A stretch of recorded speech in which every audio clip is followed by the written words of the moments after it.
सोचिए आपका अचानक फ़ोन बजता है और फ़ोन पर एक अनजान नंबर दिखाई देता है। जैसे ही आप फ़ोन उठाते हैं तो दूसरी तरफ से एक बहुत ही मधुर आवाज़ में एक महिला बोलती है और कहती है, मैं ममता बोल रही हूँ, आपसे दोस्ती करना चाहती हूँ। दोस्ती से शुरू हुई ये कहानी कैसे ब्लैकमेलिंग, धोखाधड़ी और फिर मौत तक जा पहुंची, आज इसी बारे में बात करेंगे। ये कहानी एक ऐसी महिला की है और उसकी गैंग की है जिन लोगों ने मिलकर न सिर्फ एक आम आदमी को ठगा बल्कि डॉक्टर और पुलिस वालों तक को उस महिला ने अपने जाल में फंसा लिया।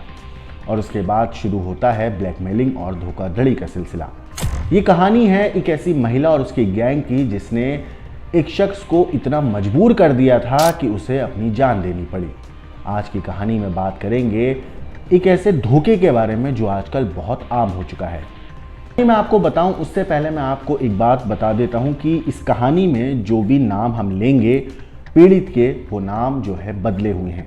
तो इसमें जो भी नाम का जिक्र होगा वो नाम जो है पीड़ित का वो बदला हुआ है, लेकिन जो आरोपी है और जो महिला गैंग चला रही है, जो महिला गैंग की सदस्य है, उन लोगों का नाम नहीं बदला गया है। कहानी आगे बढ़ाऊं उससे पहले आपको एक शख्स का कबूलनामा सुनाता हूं, उस पीड़ित का जिसने पुलिस में शिकायत दर्ज कराई। उस शख्स ने पुलिस को क्या कुछ कहा एक बार आप सुनिए कि मेरे पास अनजान नंबर से कॉल आया। फोन करने वाली ने अपना नाम ममता उर्फ मधु बताया। उसने कहा कि वो दोस्ती करना चाहती है। मैंने थोड़ी देर बात करने के बाद फोन काट दिया। इसके बाद ममता सुबह से लेकर शाम तक हर रोज फोन करने लगी। उसने मुझे प्रपोज किया। उसने मुझे अपने प्रेम जाल में फंसा लिया। हम लोग मिलने लगे। अप्रैल में ममता ने मुझे एक मकान में बुलाया। यहाँ मुझे नशीला पदार्थ खिला दिया। जब मैं बेहोश हो गया तो मेरी अश्लील क्लिपिंग बना ली। इसके बाद कुछ पत्रकार और यूट्यूबर आ गए। क्लिपिंग दिखाकर बोले इसे वायरल कर दूंगा। मुझे 5 लाख रुपए ठग लिए मुझसे। मैंने सोचा अब ये लोग मान जाएंगे, मगर इनकी मांग बढ़ गई। परेशान होने पर मैंने पुलिस में शिकायत की। ये एक दर्द की कहानी है हनी ट्रैप के शिकार हुए नवाबगंज के अमित की। अमित जो है बदला हुआ नाम है, जैसा मैंने पहले ही बताया था कि जो पीड़ित का नाम है इसमें हम बदल कर बताएंगे। जिसकी शिकायत पर बरेली पुलिस ने गुरुवार को हनी ट्रैप गैंग की एक सरगना जिसका नाम है ममता दिवाकर, जिसकी तस्वीर आपकी स्क्रीन पर दिख रही है, जो चेहरे को ढकी हुई है, ये वही महिला है जिसने अमित को अपने जाल में फंसाया और उसके बाद नशीला पदार्थ पिलाकर उसे बेहोश किया और उसकी एक अश्लील वीडियो बनाकर उसे फिर ब्लैकमेल करने लगी। फिलहाल ये महिला गिरफ्तार हुई है जबकि उसके साथी जो हैं फरार हैं। इस गैंग में करीब 10 महिलाएं और पुरुष शामिल हैं। ये गैंग सोशल मीडिया पर पहले दोस्ती करती है। जो लोग अमीर होते हैं, रईसज़ादे होते हैं, जिनके पास अच्छा खासा पैसा होता है, उन लोगों से पहले सोशल मीडिया के जरिए दोस्ती करते हैं, उन्हें अपने जाल में फंसाते हैं। इसके बाद शुरू होता है एक अपने जाल में फंसाने के बाद हनी ट्रैप का सिलसिला, जिसमें अश्लील वीडियो भी बनाई जाती है, नशीला पदार्थ देकर बेहोश भी किया जाता है। बाकायदा पूरी प्लानिंग के तहत एक एक कदम को रखा जाता है। पैसे मांगे जाते हैं। जो पैसे नहीं देता है या मना कर देता है उसके खिलाफ गैंग में शामिल जो महिलाएं हैं वो रेप और छेड़खानी का मुकदमा पुलिस में दर्ज करा देती हैं। गैंग में ममता के अलावा रीना उर्फ शीतल, माधुरी, सत्यवीर और 3-4 बाकी और लोग भी शामिल हैं। वैसे अमित के साथ जो कुछ हुआ इससे तकरीबन 2 साल पहले ऐसा ही एक और मामला एक डॉक्टर के साथ भी हुआ था। दरअसल 2 साल पहले इसी गैंग ने हनी ट्रैप में फंसाकर थाना सुभाष नगर के रहने वाले एक डॉक्टर को अपना शिकार बनाया था। गैंग में शामिल एक महिला जिसका नाम माधुरी है, उसने डॉक्टर को पहले अपने प्रेम जाल में फंसाया। इसके बाद उसे मिलने के बहाने अपने घर पर बुलाया गया। वहाँ पे उसे नशीला पदार्थ पिलाया गया जिससे डॉक्टर जो था वो बेहोश हो गया।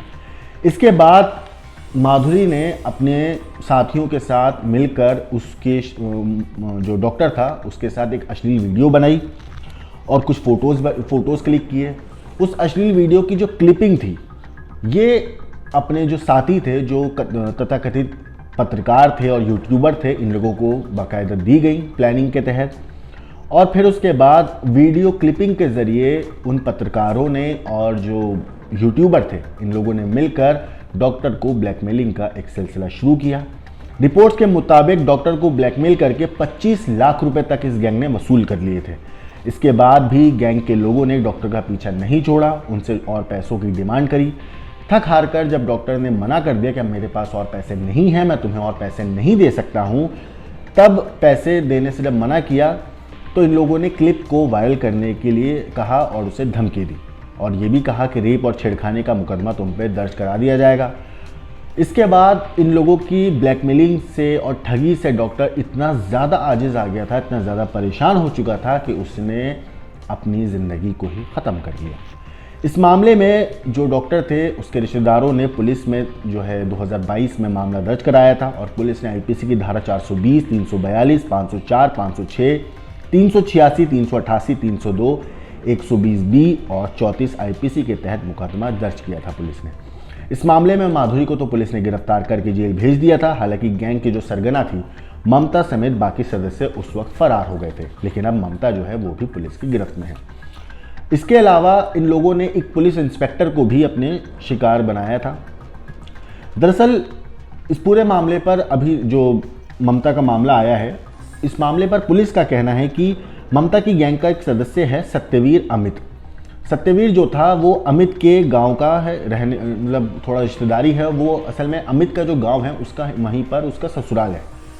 तो सत्यवीर ने क्या किया, पहले अमित से दोस्ती बढ़ाई। जब अमित से दोस्ती हो गई तो उसे पता चल गया कि ये काफ़ी पैसे वाला है, इसके पास अच्छे खासे पैसे हैं।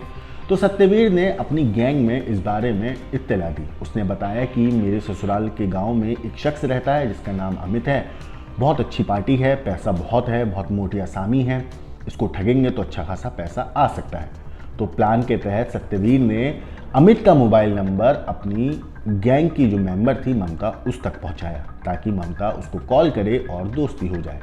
इसके बाद प्लानिंग के तहत ममता ने अमित को कॉल किया।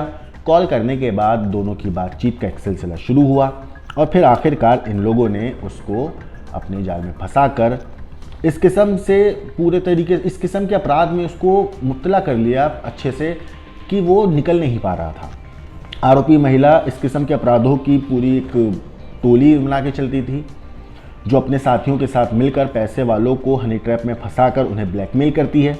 मुखबिर की सूचना पर पुलिस ने इस महिला को गिरफ्तार किया। जब ये गिरफ्तार हुई तो पूरा का पूरा मामला पुलिस के सामने आया, क्योंकि इससे पहले अमित ने भी तंग आकर और इस महिला की लगातार ब्लैकमेलिंग से परेशान होकर पुलिस में मामला दर्ज करा लिया था। दरअसल ममता और अमित की जब बातचीत शुरू हुई तो काफ़ी वक्त तक ममता उसे लगातार फ़ोन करती रही, अपने प्यार का उसे दिखावा करने लगी कि मैं तुमसे कितना प्यार करती हूँ, मैं कितना ख्याल रखती हूँ। थोड़े दिनों के बाद अमित भी ममता के जाल में फंसता चला गया और फिर आखिरकार एक दिन बात होते होते ममता ने मिलने के लिए बुलाया। जब अमित उसके घर पे पहुंचा तो सेम उसी पैटर्न में जैसे बाकी लोगों के साथ ये लोग करते थे, अमित को भी एक नशीला पदार्थ दिया पीने की चीज़ में मिलाकर और उसके बाद अमित जब बेहोश हो गया तो इन लोगों ने उसकी एक अश्लील वीडियो ममता के साथ रिकॉर्ड कर ली। उस वीडियो को रिकॉर्ड करने के बाद इन लोगों ने सेम उसी पैटर्न में पत्रकार बनकर और यूट्यूबर बनकर अमित के पास 2 लोगों को भेजा। उन लोगों ने सेम उसी तरीके से जैसे डॉक्टर के साथ हुआ 2 साल पहले अमित को वीडियो क्लिप वायरल करने के नाम पे धमकाया, डराया और फिर उसके बाद उससे पैसे ऐंठने चाहे। इसके बाद अमित ने कुछ पैसे दिए भी इन लोगों को, लेकिन जब इन लोगों की मांग लगातार बढ़ गई तो अमित समझ गया था कि ये लोग ऐसे नहीं मानने वाले।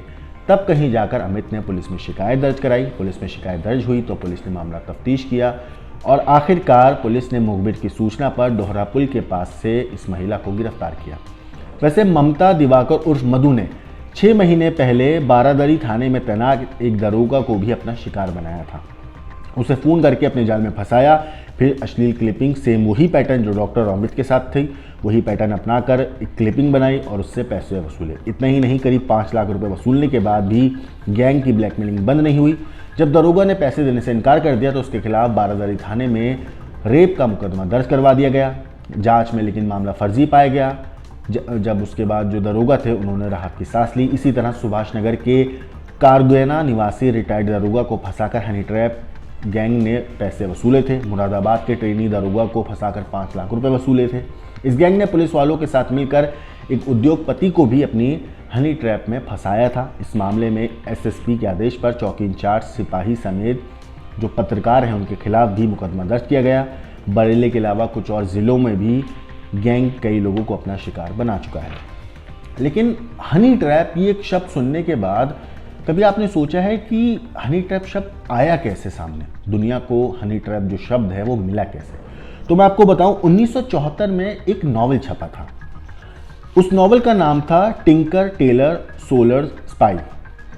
ये जो नॉवल था, ये नॉवल लिखा था एक ब्रिटिश उपन्यासकार हैं जॉन ले कैरे। इन्होंने ये उपन्यास लिखा था 1974 में। इसके बाद से दुनिया की खुफिया एजेंसियों और मीडियाकर्मियों की ज़ुबान पर चढ़ गया ये जो नाम था हनी ट्रैप। और उस अपने नॉवल में टिंकर टेलर सोल्जर स्पाई के अंदर इस हनी ट्रैप शब्द का इस्तेमाल पहली बार किया गया था। उसी के बाद से हनी ट्रैप नाम का जो शब्द था वो दुनिया को मिला और पूरी दुनिया में ये काफ़ी मशहूर भी हो गया।